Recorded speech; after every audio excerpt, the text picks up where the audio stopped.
Hello and welcome to the Philosophy Addict. Today we're going to be reviewing Hutter's article, Can Intelligence Explode? Which is a bit of a misnomer of a name. It's more about what happens after a society has reached a singularity point. It's more about the post-singularity than the possibility of a singularity.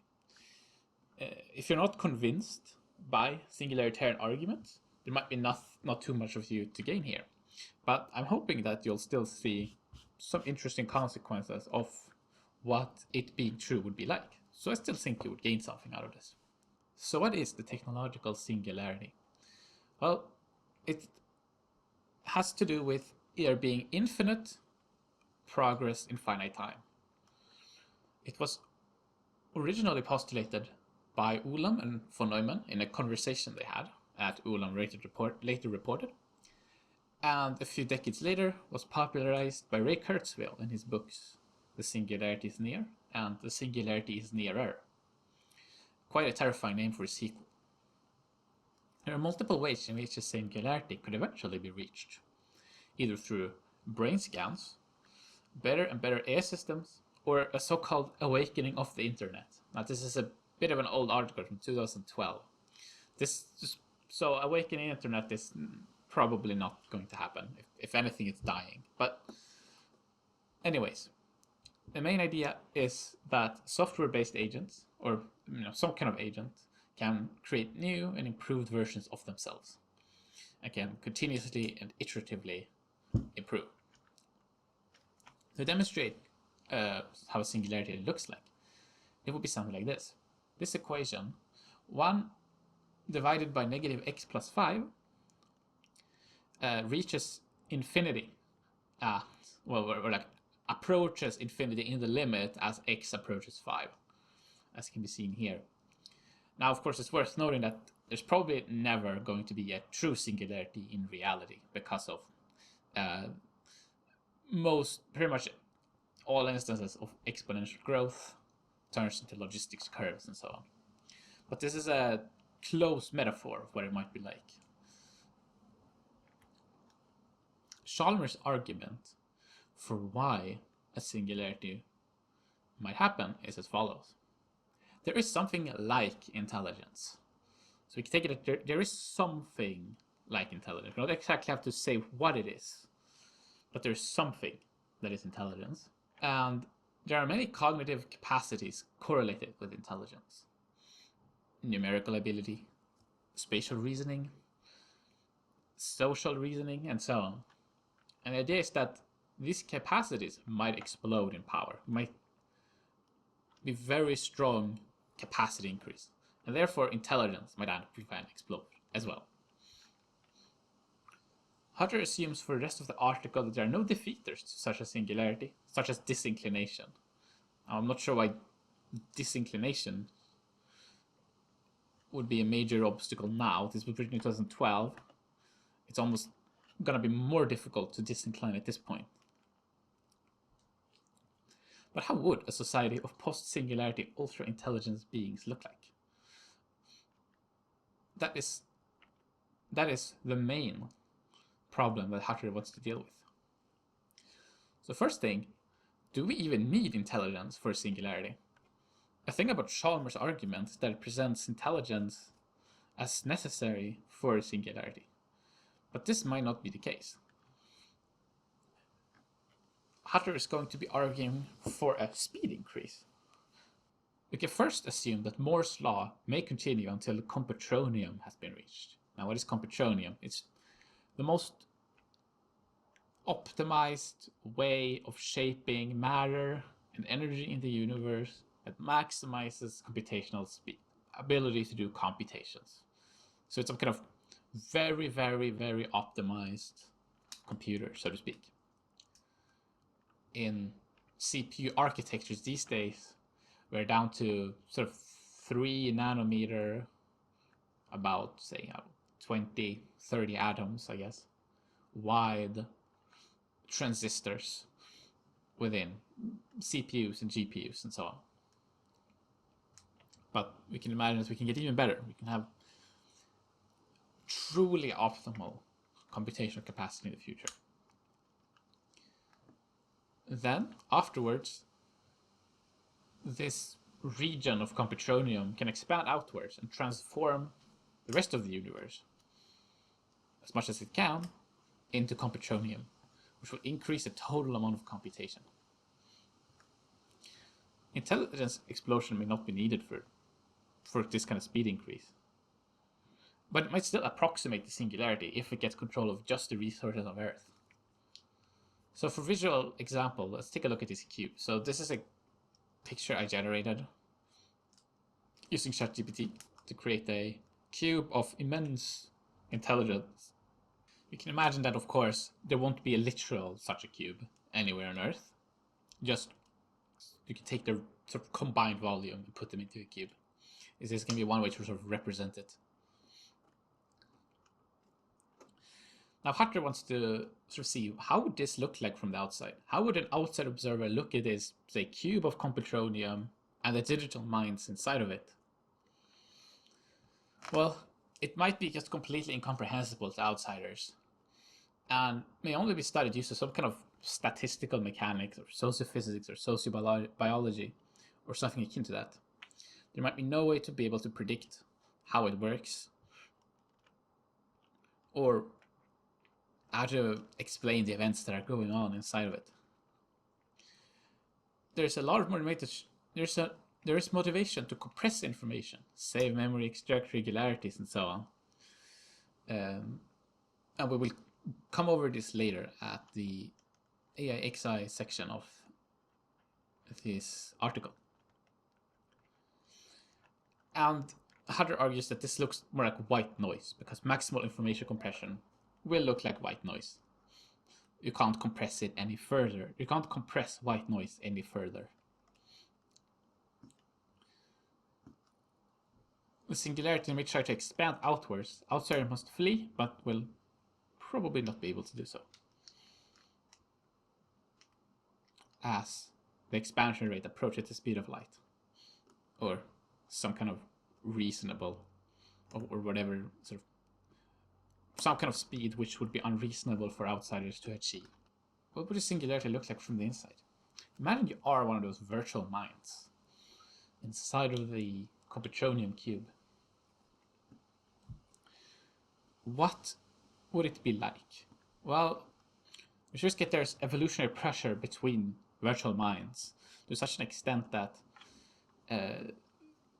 it might be unpleasant to live, and one might be outcompeted by other kinds of digital minds.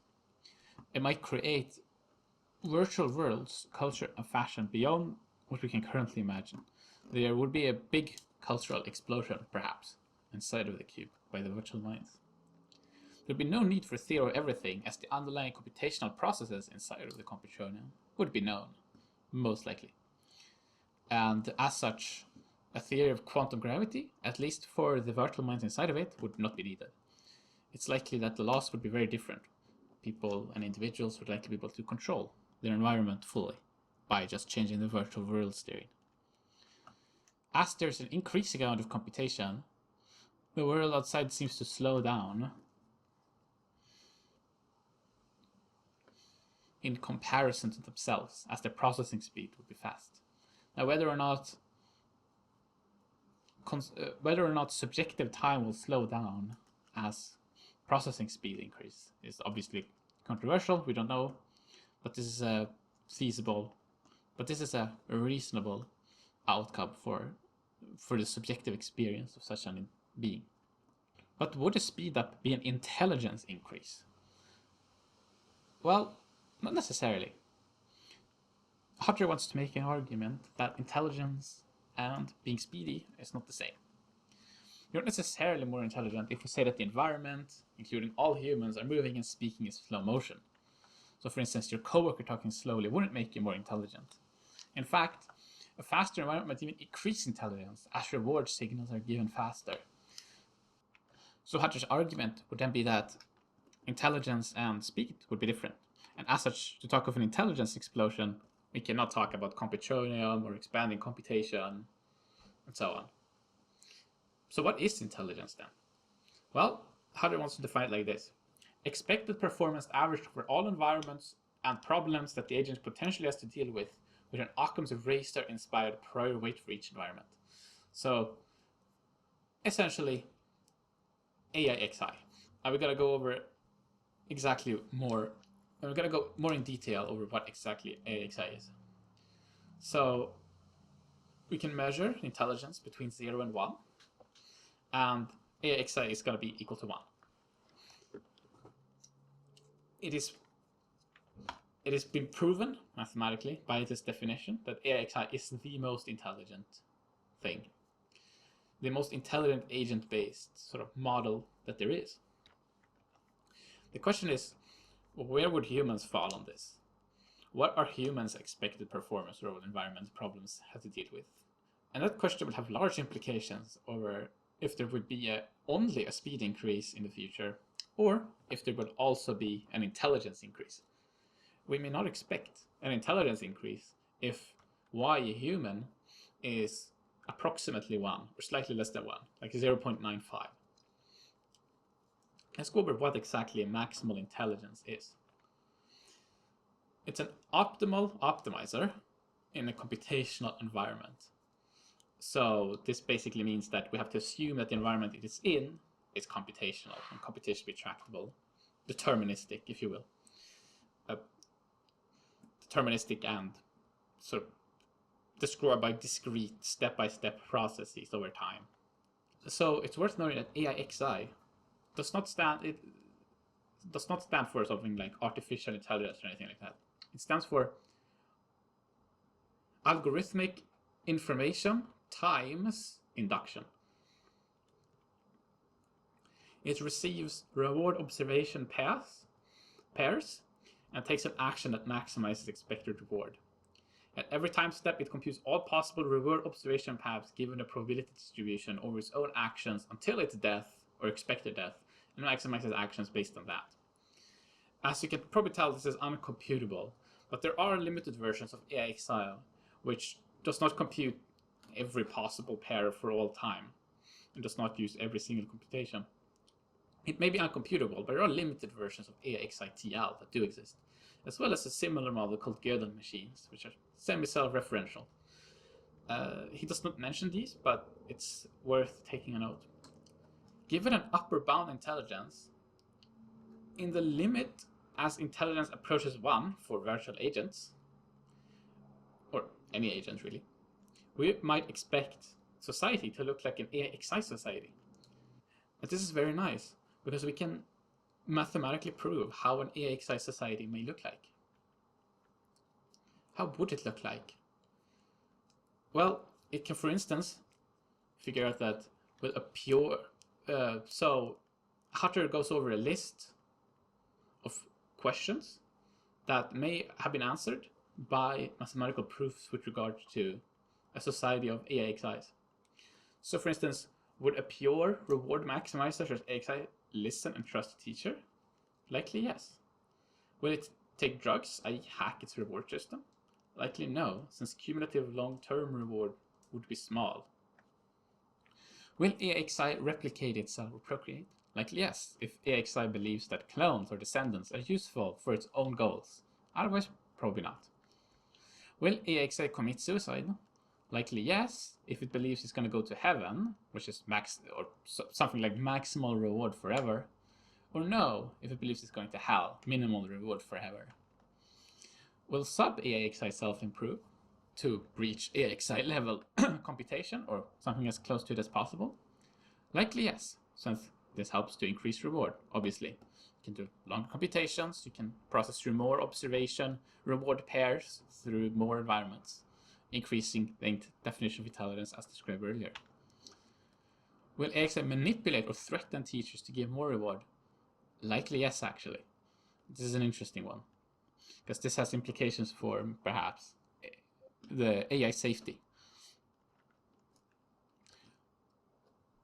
But here comes some other questions that we may not have the answer to yet, at least not by the time of Hutter's writing. Are pure reward maximizers like AIXI's egoist, psychopaths, and or killers, or will they be friendly? Altruism as extended egotism. We just don't know. What if AXI will just no longer be curious after a while? It finds an optimal path and never pursues anything but it. Is it good to have an extra reward for curiosity? What if it's what if they stop being interested in exploring space or exploring all possible arts or virtual worlds because it can just live in a pleasure cell for the rest of its life? Immortality might cause laziness. Will AXI be lazy? Will it be immortal? Can self-preservation be learned or be innate? I'm not entirely sure what he means by this. I'm assuming something like, will it self-preserve on its own, or will it die? But I guess he kind of answered that earlier a bit. But again, if it doesn't believe in heaven or doesn't, and also doesn't believe in hell, who knows? A big question is, how will they interact or socialize in general? Which game theoretic strategies might they use against each other? So, will they do tit for tat, for instance? I think that one has been proved optimal in certain prisoner's dilemma-like situations. Would you apply that?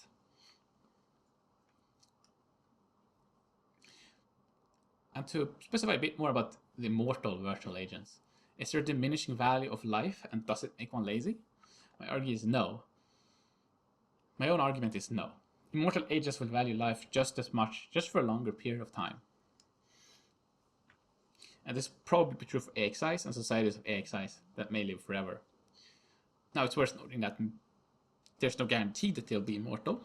They might be, but for instance, Dyson's civilization, for instance, Freeman Dyson's idea of civilizations that keep using half its energy reserves for twice the time and can thus live on forever. The Dyson's eternal civilization. And now for some final thoughts that he has on consciousness. Hutter believes in a functionalist theory of identity. So identity is preserved over time by preserving functional states. Both slow and fast uploading of human mind preserves identity and consciousness. And is sufficiently high intelligence, whether real, biological, physical, virtual, silicon, software, are conscious. They're substrate independent as long as they establish the same functions and same programs as something else. Consciousness survives changes of substrate as well, like teleportation, duplication, virtualization, and scanning. He takes on Chalmers' views on these, so he sort of cites Chalmers on these.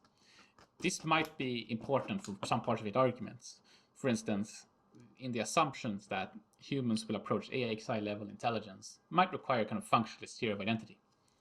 If functionalism is false and humans can perform tasks which no algorithmic intelligence can do, then this would clearly violate the idea that an AXI society is what humans would approach as we approach higher level intelligence. So, for instance, if the Lucas-Penrose arguments or some other kind of argument which posits functionalism as false turn out true, then we may not expect this article to provide insights about the future of the post-singularity society, unless AXI or something similar takes over from humans. Thanks for watching. Remember to like and subscribe. I appreciate everyone who does so. Goodbye.